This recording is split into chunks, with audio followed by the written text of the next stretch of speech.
itu juga kan ibu belajar, jadi belajar untuk tahu gitu, untuk tahu gimana sih cara menghadapinya. Nah, ketika mulai perkuliahan ibu tuh kerasanya berat ya, karena orang Majalengka nih.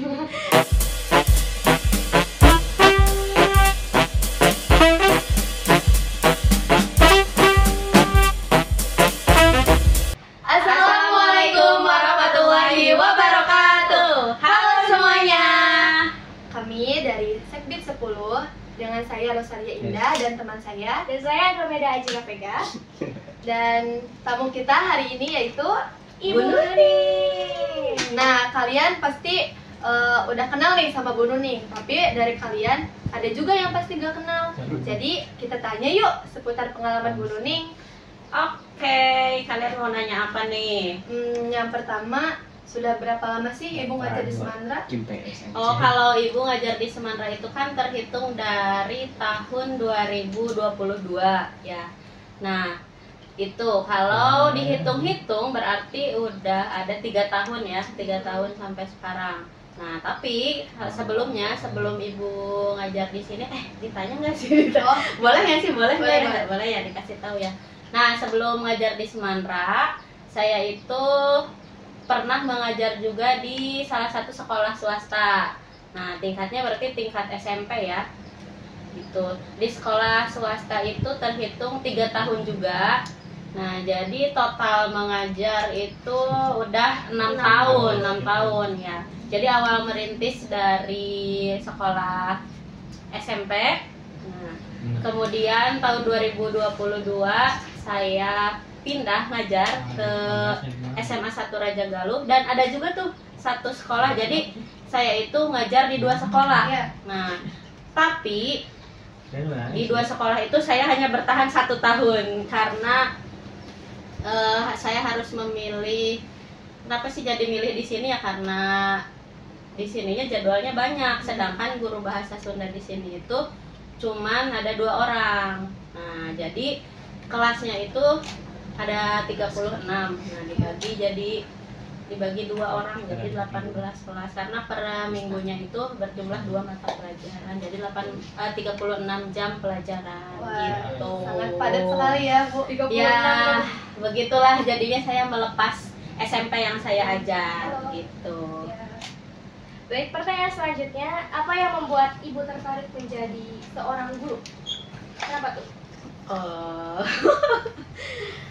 Menjadi seorang guru ya, sebenarnya kalau tertarik banget sih waktu awalnya enggak ya, karena waktu awal memang rencananya kan pengen kuliahnya itu teknik. Nah, ya teknik elektro. Nah, tapi karena orang tua gak ngasih izin, katanya ya kalau orang tua zaman dulu mah bilangnya perempuan ngapain sih gitu kuliah teknik. Nah, ribet gitu, nanti kerjanya pasti banyak ke lapangannya gitu. Jadi kalau menjadi seorang guru kan katanya bisa santai, terus waktunya kan fleksibel, nggak yang harus keluar lapangan terus gitu. Jadinya ya udah saya turutin kemauan orang tua saya, yaitu ya menjadi guru. Nah, kenapa guru bahasa Sunda? Karena sebenarnya saya juga awalnya nggak minat ya untuk ke jurusan bahasa Sunda, tapi karena melihat peluang guru bahasa Sunda itu sangat jarang gitu, sangat langka.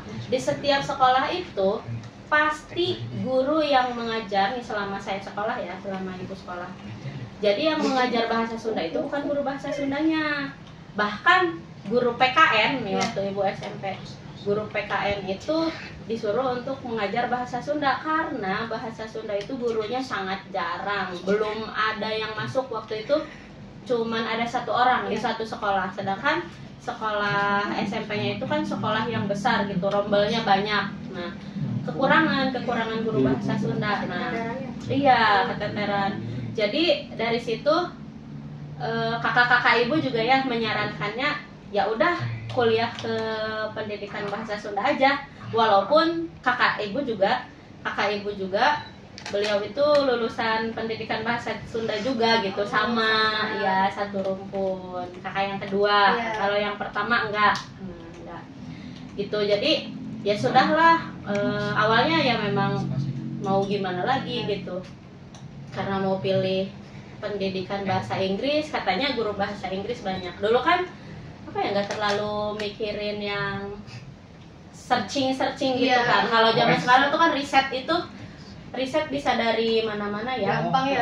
Nyari informasi. Kalau waktu saya SMA paling nyari informasi ya sebutuhnya aja. Media sosial juga kan dulu cuman Facebook, terbatas. Instagram juga iya baru diperkenalkan gitu adanya Instagram.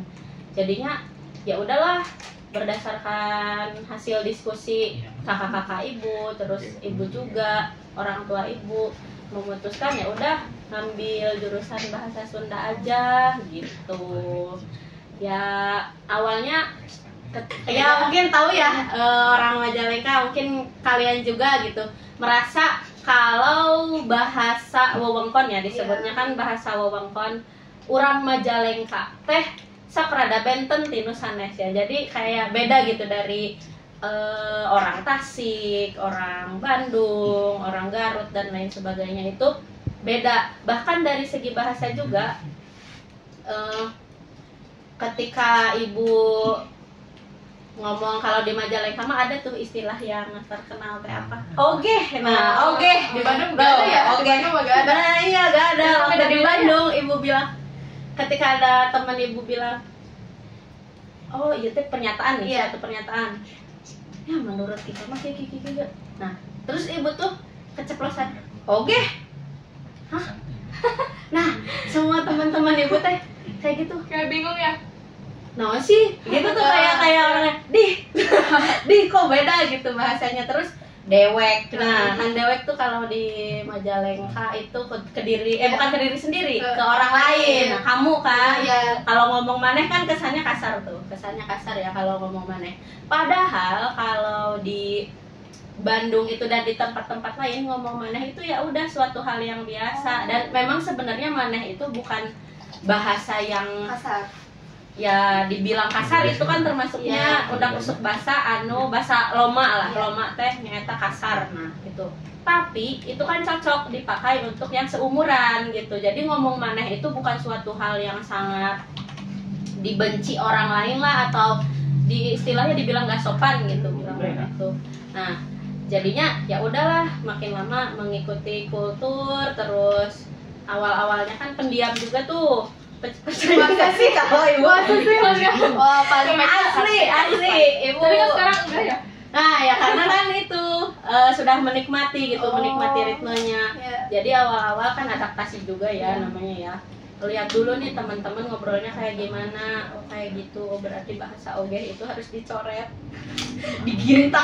Apa tuh digintak sekali ya sepertinya. Nah iya, jadi ya udahlah. Nah mulai terbiasa pas semester 3, mulai enjoy nih menjalani perkuliahan, mulai bisa berkomunikasi dengan baik juga sama teman-teman.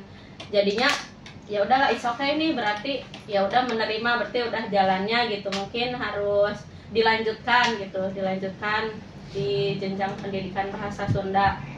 Ya makin menikmati sampai sini jadinya ya enjoy aja gitu, nggak kerasa juga. Berarti kita kan udah tahu nih alasan Bu Nuning kenapa milih profesi guru, dan pasti banyak suka dan dukanya dong. Boleh dong spill. Jelas suka dan dukanya ya. Kalau sukanya jadi guru kan, jadi guru bahasa Sunda kan, sebenarnya lebih banyak sukanya sih dibandingin dukanya. Cie, kelihatan peres ya, tapi enggak, serius. Ini tuh menjadi guru tuh hal yang fun menurut ibu ya. Kenapa fun? Karena ibu merasa apa ya, banyak belajar juga dari murid-murid ibu. Terus juga kalau jadi guru itu kan nggak melulu mengajar gitu. Kita kan harus tahu tuh karakter peserta didik ya kan, bapak-bapak, ibu-ibu juga kan pasti kan mengamati gitu karakter peserta didiknya kayak gimana.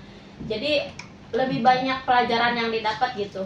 Saya mengajar tapi saya juga belajar dari murid-murid saya gitu.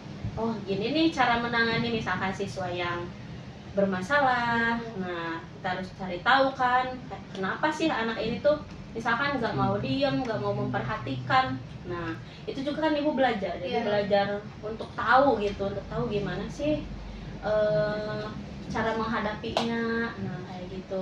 Jadi kebanyakan kalau disebut suka duka ya banyak sukanya gitu, karena saya suka belajar banyak hal baru gitu. Jadinya ya enjoy gitu, enjoy. Kalau dukanya mungkin ketika apa ya, ya ini hal yang wajar gitu ya, kalau di pekerjaan itu kan pasti ada capeknya gitu ya, semua pekerjaan juga capek gitu ya. Kalau lagi banyak deadline kerjaan sih, kayak misalkan rekap tugas, apalagi kalau udah di akhir semester kayak gini nih, harus ngerekap tugas siswa, kemudian harus nanti nginput nilai rapor, nilai hasil ujian. Nah, ditambah lagi sekarang mau PPG. Nah, jadi ketika tugas-tugas itu menumpuk, nah itu kerasanya ya lelah, pasti lelah banget gitu. Tapi ya seberusaha mungkin harus bisa memanage perasaan tersebut gitu. Jadi kebanyakannya sukanya gitu. Enak kan ngobrol sama siswa, merasa awet muda juga kan. Gitu. Nah, bagaimana sih pengalaman ibu dalam menangani siswa yang memiliki kesulitan belajar?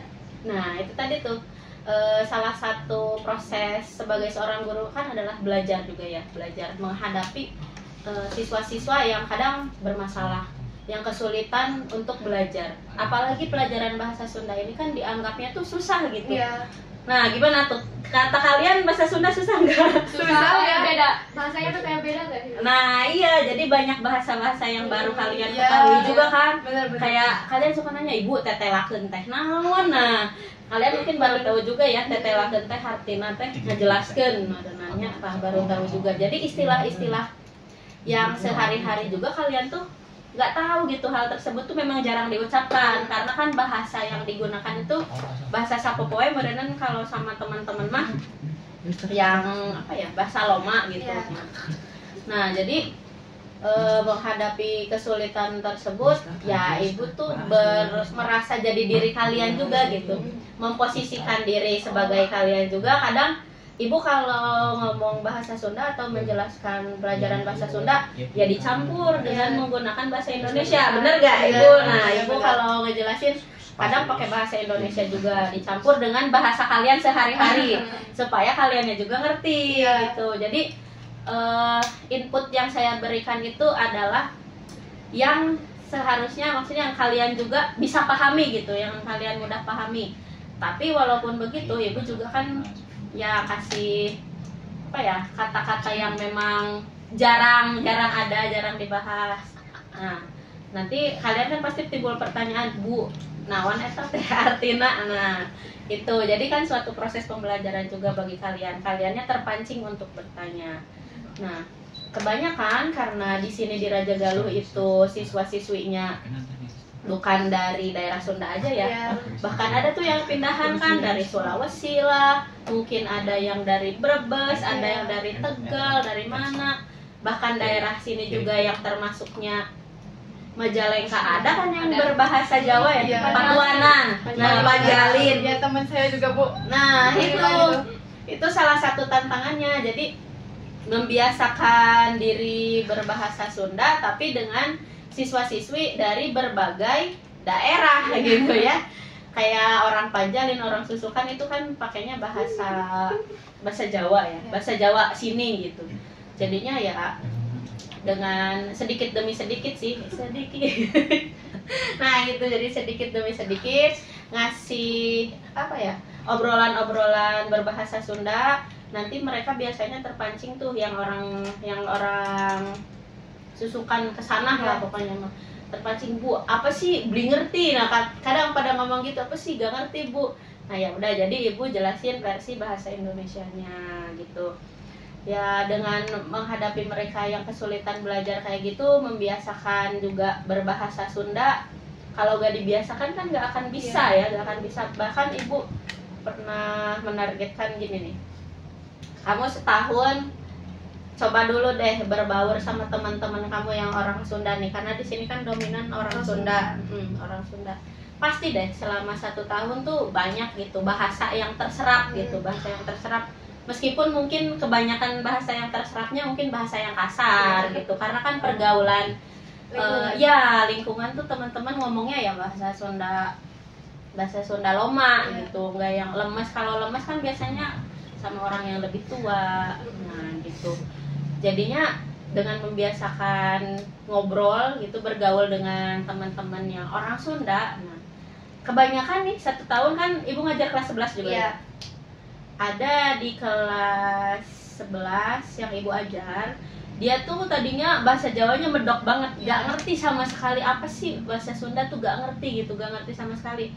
Tapi karena pembiasaan selama pembelajaran, terus komunikasi sama teman-temannya juga mungkin kebanyakannya menggunakan bahasa Sunda, jadinya ya dia sedikit-sedikit tahu gitu, ngerti. Jadi pas pembelajaran, oh iya Bu yang ini ngerti, paling nanya mungkin sedikit lah gitu.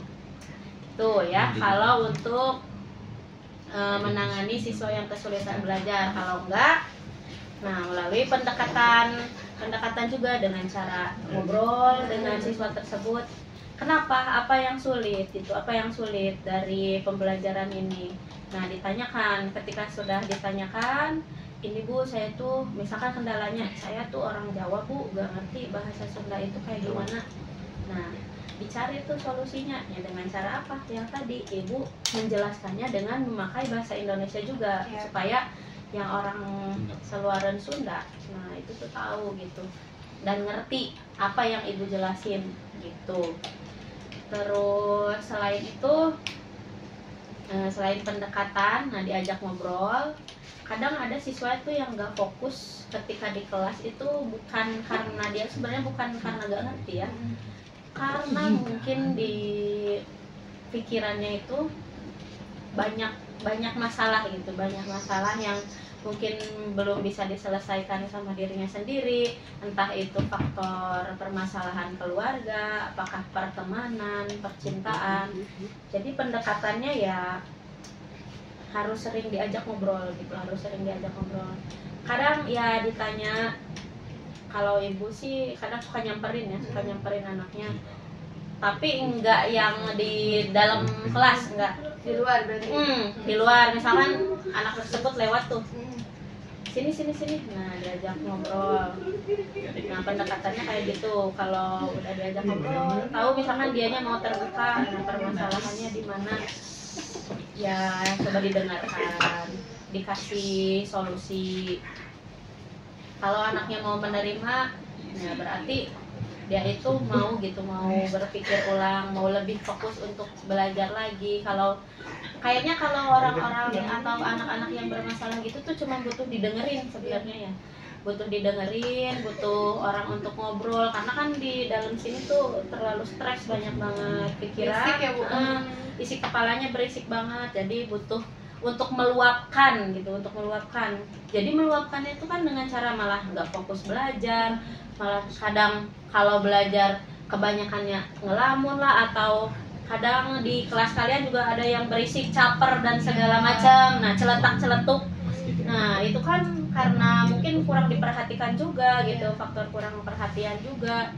Ada siswa yang datang ke sekolah tuh karena sudah merasa dicintai di rumah, jadi datang ke sekolah itu adalah fokusnya untuk belajar. Tapi ada juga siswa yang datang ke sekolah itu kalau tangki cintanya belum terisi, datang ke sekolah itu bukan untuk belajar, tapi untuk merasa dicintai. Makanya ada siswa-siswa yang kelihatannya caper, berisik, gak suka diem, terus kemana-mana malah muter kemana, keluar lah, terus bikin onar dan segala macam. Itu sebenarnya bukan karena dia nakal juga, tapi punya permasalahan gitu ya. Solusinya ya harus dicari tahu dulu akar permasalahannya di mana.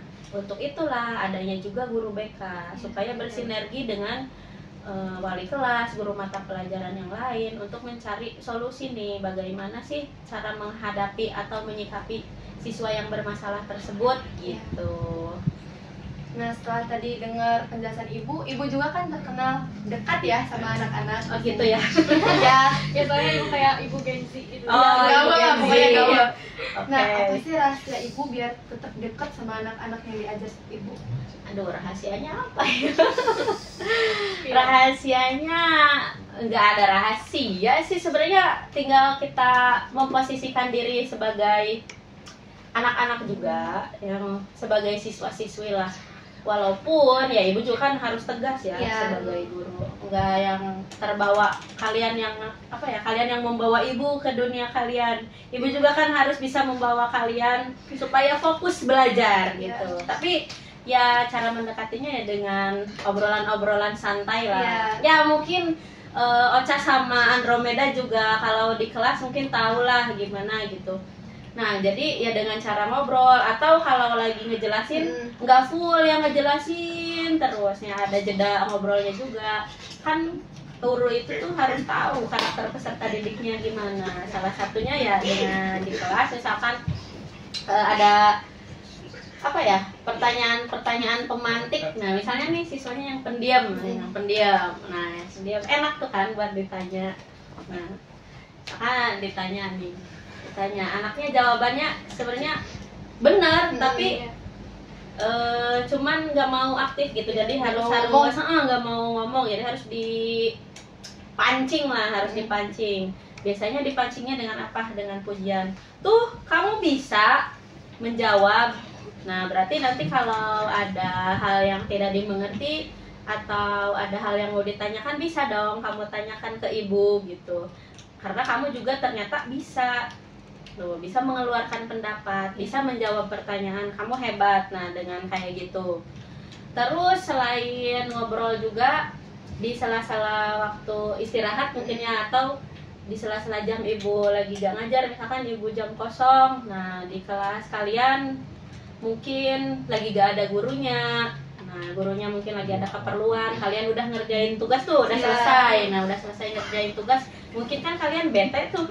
Bete kadang keliling kan, kadang ada yang ke kantin, kadang ada yang ke depan ruang guru ngadem di taman kan. Nah, di situ kalau ibu lagi ada waktu, kadang ibu suka nyamperin, lagi pada ngapain gitu ya, ngajak ngobrol aja gitu, ngobrol santai biasa.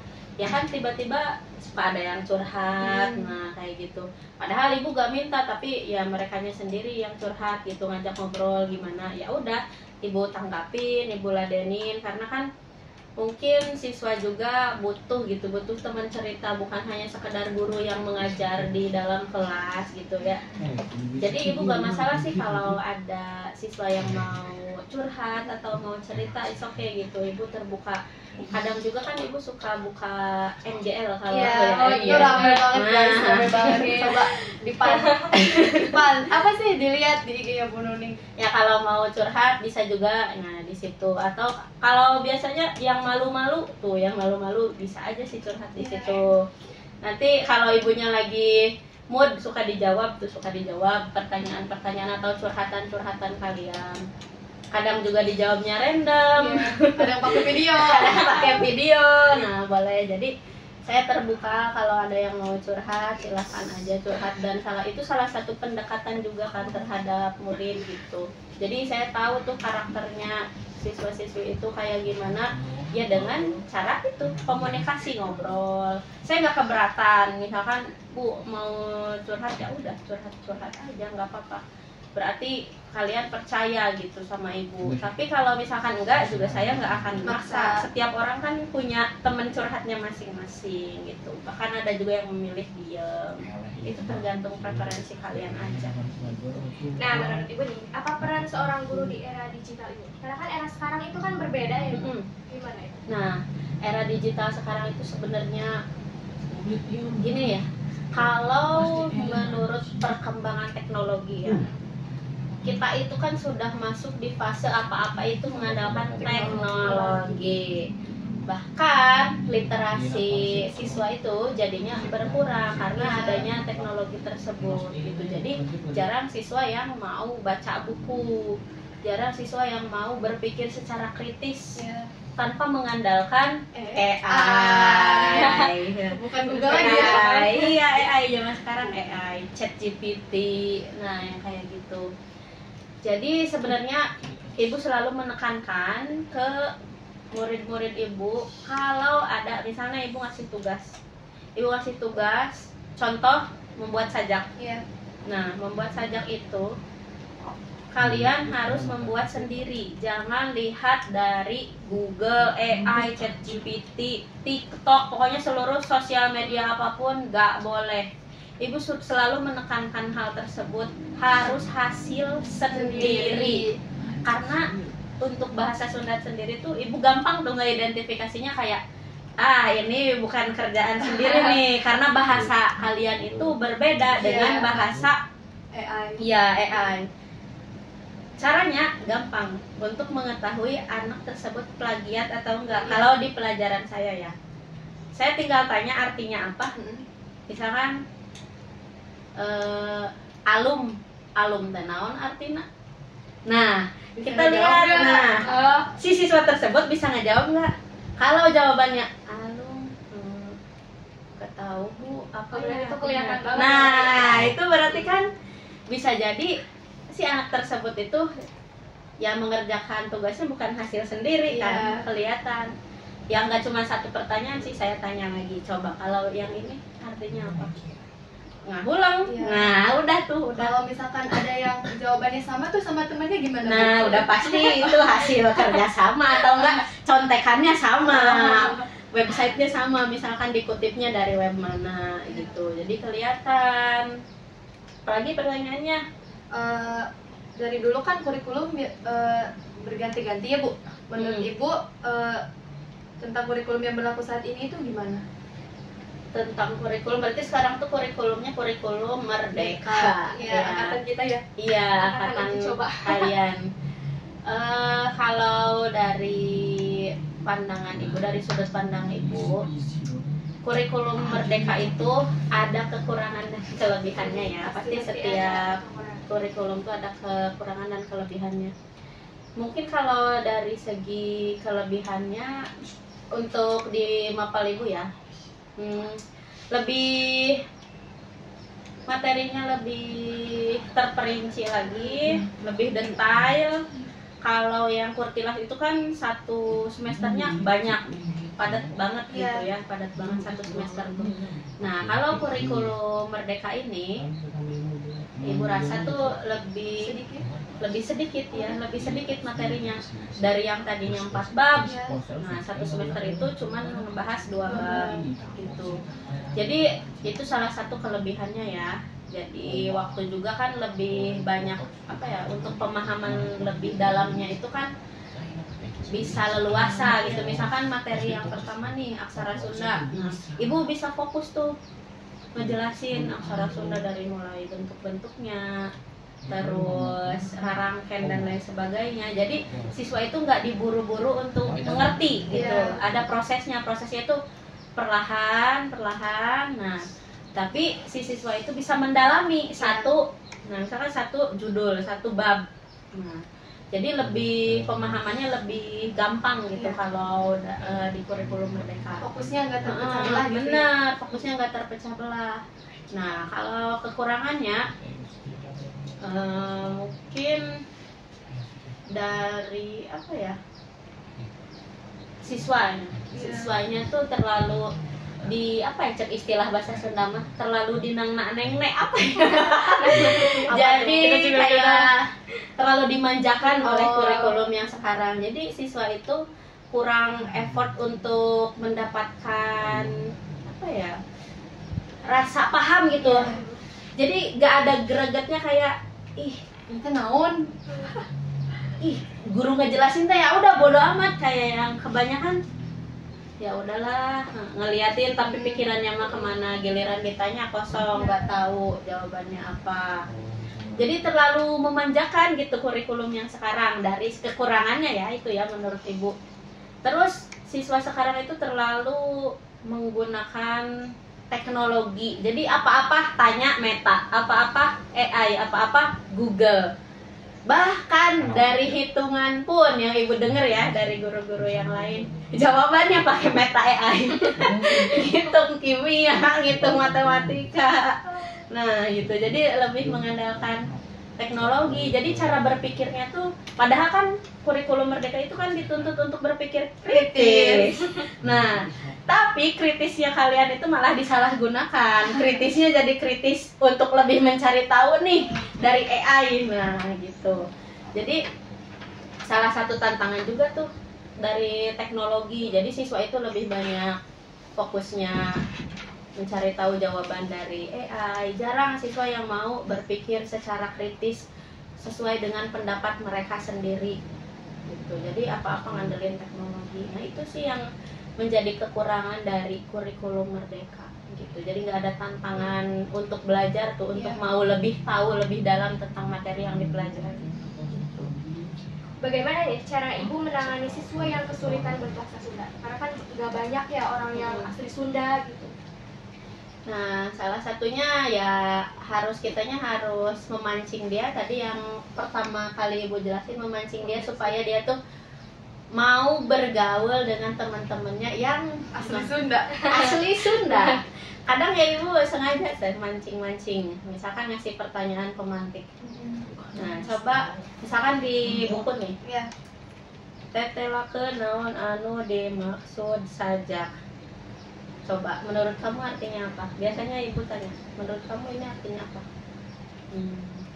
Tetelakeun apa ya bu? Anu dimaksud sajak. Coba deh, ini maksud pertanyaannya kemana?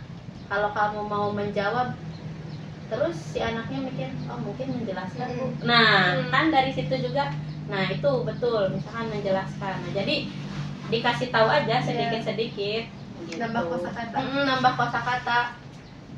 Dan ya dengan menambah kosakata setiap pertemuan kan jadinya ada gitu, ada bekal kosakata baru.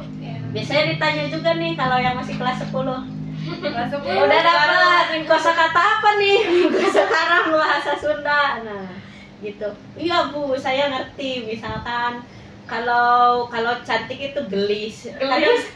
Kadang kan orang Jawa gak bisa yang pakai helet aja gak bisa, hewlewut, helet. Nah, gitu. Jadinya ya itu kosakata baru yang didapat dari teman-teman gitu. Yang terakhir nih yang lagi rame, Apa tuh? tanggapan ibu tentang kebijakan KDM, tentang jam malam dan kebijakan yang lain. Oh, kebijakan tentang jam malam ya, yang baru diterapkan sekarang ini. Siswa dilarang berkeliaran dari jam 9 malam ke atas. Iya. Nah, Ada di koran juga ya Bu Sumandra? iya tuh. Ya, tapi kan bagus sudah ada patroli ya. Jadi bapak-bapak guru kita nih sudah mulai patroli ke tempat-tempat umum yang ada di sekitaran sekolah yang memungkinkan siswa-siswi itu nongkrong gitu. Misalkan di kafe-kafe terdekat.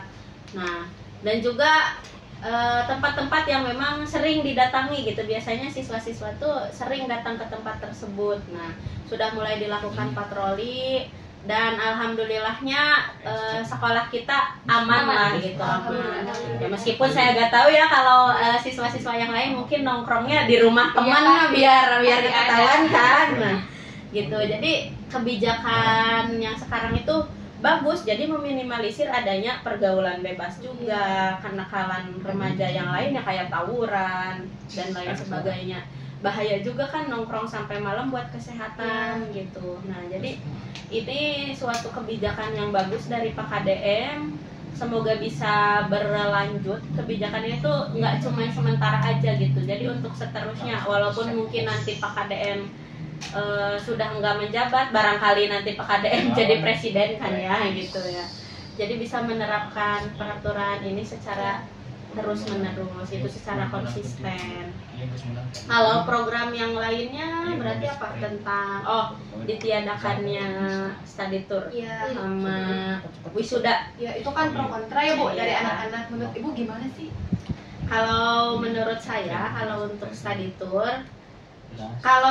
itu kan memang tidak semua orang tua itu mampu gitu ya, karena yang membiayai itu kan bukan diri sendiri gitu, bukan kita orang tua. Ya kalau sebenarnya ini menuai pro kontra juga ya, dan pernah dibikin ini debat bahasa Sunda tentang pro kontra tentang study tour ya. Hasilnya memang ada siswa yang setuju, ada yang enggak. Ya kalau dari sisi ibu pribadi, kalau untuk dilakukannya study tour atau enggak tergantung kemauan siswanya dan tergantung kemampuan gitu, tergantung kemampuan orang tuanya. Kalau kata Pak KDM juga kan tong sok maksakeun sagala ge, lamun misalkan teu boga ulah loba Nggak ya. Eta. Kalau ada study tour juga mungkin ya di yang terdekat-dekat aja, jangan sampai ke luar Jawa Barat lah gitu. Ya memang kalau yang nalurinya memang pengen explore banyak gitu, belajar banyak, pasti pengen banget gitu diadain study tour. Tapi kalau melihat dari segi perekonomian, ya kita juga nggak bisa memungkiri kan hal tersebut itu pasti ada gitu. Nah itu apa ya, kebijakan ya untuk sekarang kita harus hormati juga kan kebijakan Bapak Gubernur kita jalani. Dan untuk wisuda, kalau wisuda itu memang wisuda yang kayak ada guru apa sih yang di daerah mana gitu, Purwokerto kalau nggak salah. Nah itu kan wisudanya kayak benar-benar kayak benar-benar wisuda yang di perguruan tinggi. Nah justru itu yang dilarang. Jadi kadang kita tuh salah mengartikan kalau perpisahannya diadakan secara sederhana ya itu tidak apa-apa. Kalau menurut ibu ya itu nggak apa-apa. Jadi semampunya sekolah, misalkan nggak harus yang pamer outfit, yang nggak harus di make up secara berlebihan. Nah jadi itu kan kalau perpisahan ya bisa secara simbolis aja gitu, acaranya ya sederhana, nggak usah rame-rame. Mungkin kalau penampilan nggak usah ngundang artis atau grup-grup band terkenal gitu, ya cukup dengan kreativitas siswanya aja gitu. Itu juga kan sudah meriah gitu. Itu sih pendapat ibu. Nah, karena acara podcastnya udah selesai, kita mau menyampaikan terima kasih yang sebesar-besarnya kepada Ibu Noni. Sama-sama. Ternyata menjadi guru itu banyak sekali ya Bu, suka dan dukanya. Iya, banyak sukanya sih. Iya. Mandra juga ikut berpartisipasi loh dalam bentuk Satgas Jam Malam. Ini dia.